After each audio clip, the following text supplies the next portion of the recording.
एकतर एक मिनिट मागच्यांना थोडस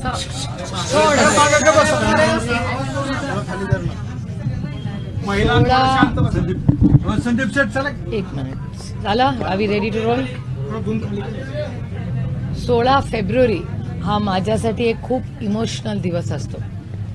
त्याचं कारण असं की आज राष्ट्रवादी काँग्रेस पक्षाचे महाराष्ट्राचे अध्यक्ष माननीय जयंत पाटील साहेब यांचा वाढदिवस असतो आणि 16 फेब्रुवारीला मला अजूनही तो दिवस आठवतो की लीलावती हॉस्पिटल मुंबईमध्ये जिथे आहे त्या दिवशी माझे ज्येष्ठ बंधू आर पाटील, आजही मी जेव्हा जेव्हा लीलावती हॉस्पिटलवरून जाते तेव्हा तो क्षण मी आयुष्यभर विसरणार नाही. आबांचे बंधू आणि मी आबांच्या समोर होतो. डॉक्टर सगळे प्रयत्न करत होते. आबांचे बंधू कोलॅप्स झाले, त्यांना मी बसवलं, पाणी दिलं आणि त्यानंतर माझ्या डोळ्यासमोर पुढची 5 मिनिटं ही माझ्या आयुष्यातली खूप अवघड आणि अडचणीची होती. आणि मला असं वाटतं 3-3:30 वाजले होते कदाचित. तेवढ्यात तोच मला अजून तो वेळही आठवतोय आणि मी डोळे बंद केले की तो क्षण ते जणू काय काल झाला असं माझ्या डोळ्यासमोर उभं राहतं. आणि आर आबाचा हार्टबीट 80 वरनं 0 आलेली मी माझ्या डोळ्यांनी पाहिलेली.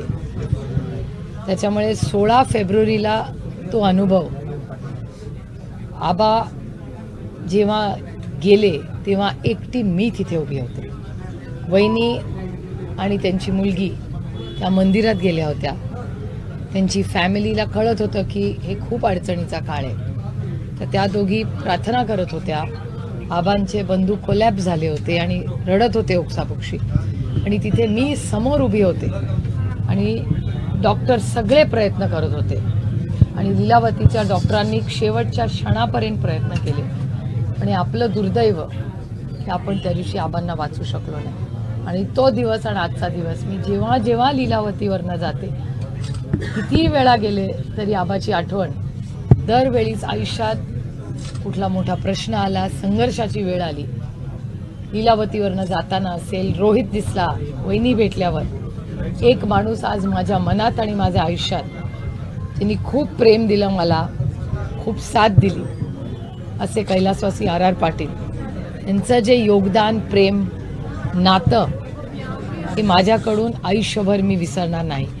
माझा एक हक्काचा मोठा भाऊ हा मी कॅन्सरला घालवला, पण ती लढाई कॅन्सरच्या विरोधातली आज त्यांचं कुटुंब आणि मी मिळून जेवढ्या लोकांना वाचवता येईल, सेवा करता येईल, आम्ही एकत्र त्याच्यात काम करतो. आणि आज मला अभिमान वाटतो की ज्या आमच्या सुमन वहिनी कधी त्या पुढे कधीही आल्या नव्हत्या, त्या आबांच्या राजकारणातही नव्हत्या, अतिशय एक सुसंस्कृत अशा आमच्या वहिनी, त्या एवढा मोठा प्रश्न आल्यानंतर, एवढं त्यांच्यावर दुःख कोसळलं तरी राज्याच्या सेवेसाठी त्या बाहेर आल्या.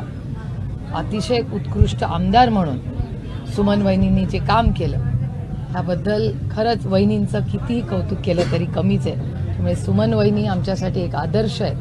आणि आता ज्या पद्धतीने रोहित काम करतोय, म्हणजे जणू काय आबा पुन्हा एकदा रोहितच्या रूपाने आम्हाला दिसतात, ही आमच्यासाठी खूप अभिमानाची गोष्ट आहे. पण आबाची आठवण, आबाचं असणं, ती पोकळी ही कोणीही भरून काढू शकणार. राज्यसभेची निवडणूक होती, आपला एक खासदार कमी झाला याची नाही हो, आयुष्यात सगळ्या गोष्टी हिशोबाने करायच्या नसतात. काही गोष्टी दिल से आणि जबाबदारीने करत असतात.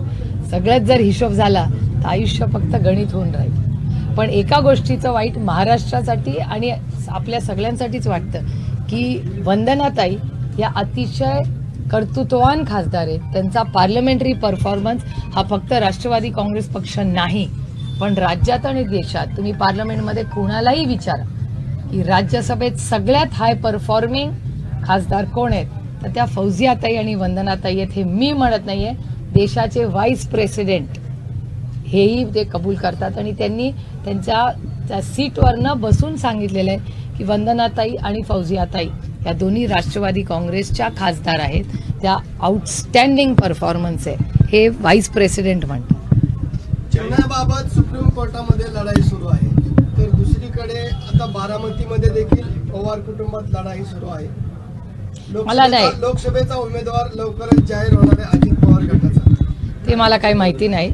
माझी लढाई वैयक्तिक कोणाशी नाही आहे, माझी एक वैचारिक लढाई आहे.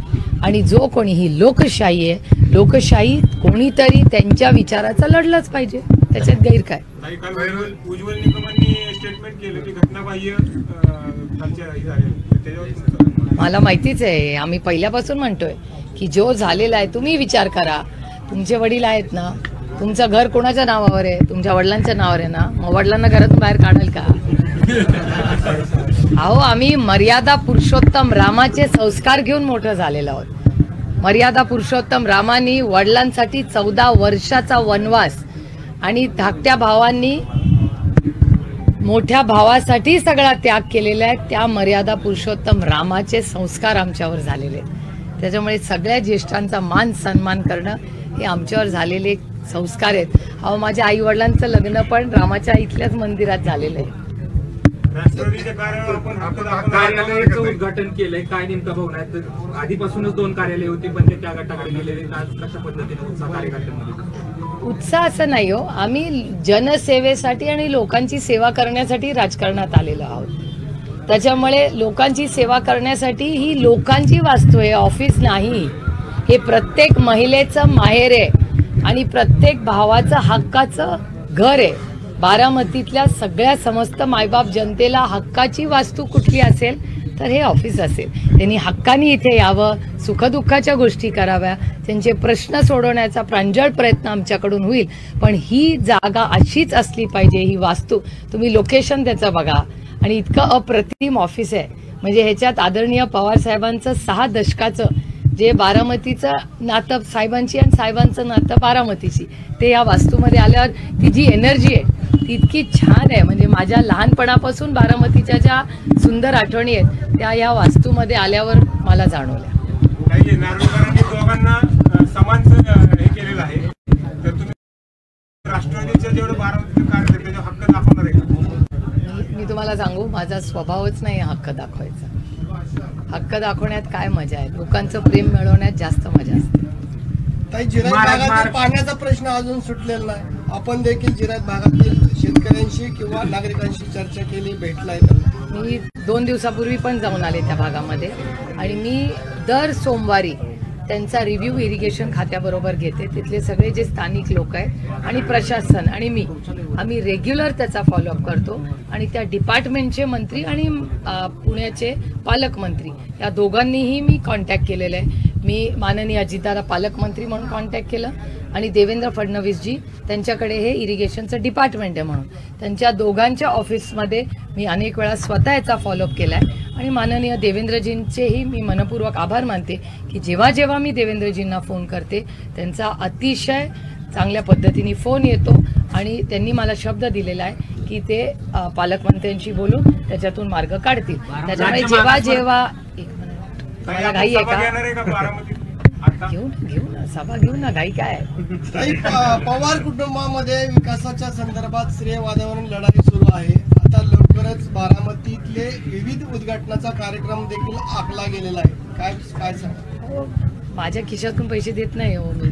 ते सर्वसामान्य मायबाप जनतेने मला खासदार केलं आणि त्यामुळे जो तो निधी येतो केंद्र किंवा महाराष्ट्र सरकारकडून तो सरकारचा निधी असतो आणि आमची नैतिक जबाबदारी असते की लोकांच्या सेवेसाठी तो वापरावा.